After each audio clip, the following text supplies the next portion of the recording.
और तुमको घर पहुंचाना एक हमारा काम। और गोस्वामी रामायण में लिखे साधन धाम मोक्ष कर द्वारा। अब देखिए, एक धाम वहां, एक धाम यहाँ। एक धाम मतलब घर।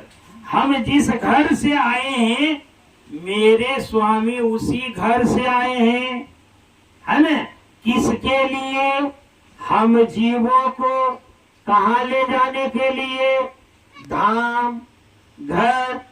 और गोस्वामी जी लिखते साधन धाम मोक्ष कर द्वारा। अब ये शरीर साधन है, कहाँ जाने के लिए? धाम। अब विचार करिए, हमारा आपका घर यहाँ नहीं है।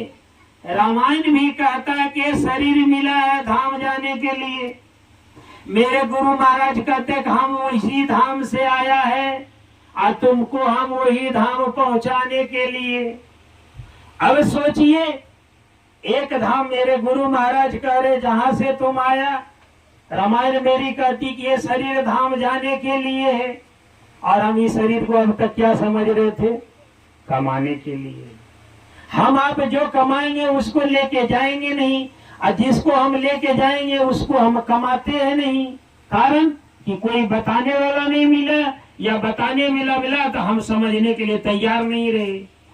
और थोड़ी बहुत अगर रामायण ग्रंथ पढ़ लिए तो उसको अपने मन से अर्थ लगा लिए, उसका अर्थ हम जान ही नहीं पाए। अरे भाई विचार करिए, गोस्वामी जी लिख दिए, वो कोई साधारण व्यक्ति नहीं थे भैया, वो जानकार थे। ऐसे रामायण उन्होंने नहीं लिखा।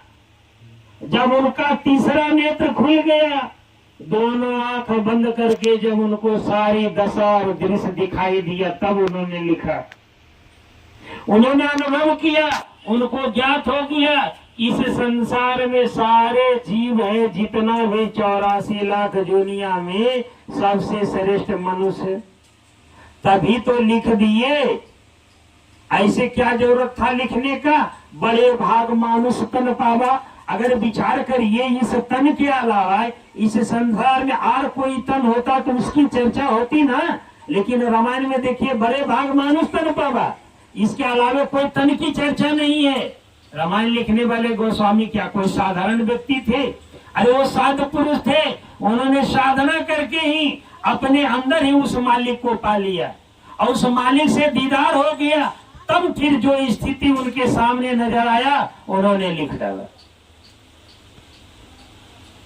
अब वो स्थिति को उन्होंने लिख डाला, साधारण व्यक्ति नहीं थे, और तब उन्होंने अपने हाथों से लिखा है ना कि बड़े भाग मनुष्य तन पावा। तो सोचिए, मनुष्य तन कितना भाग्य है, और हम आप मनुष्य तन पा चुके, लेकिन अफसोस इसकी कीमत नहीं जान रहे। कारण या तो कोई बताने वाला नहीं, या तो फिर बताने वाला है तो हम सुनने के लिए तैयार नहीं।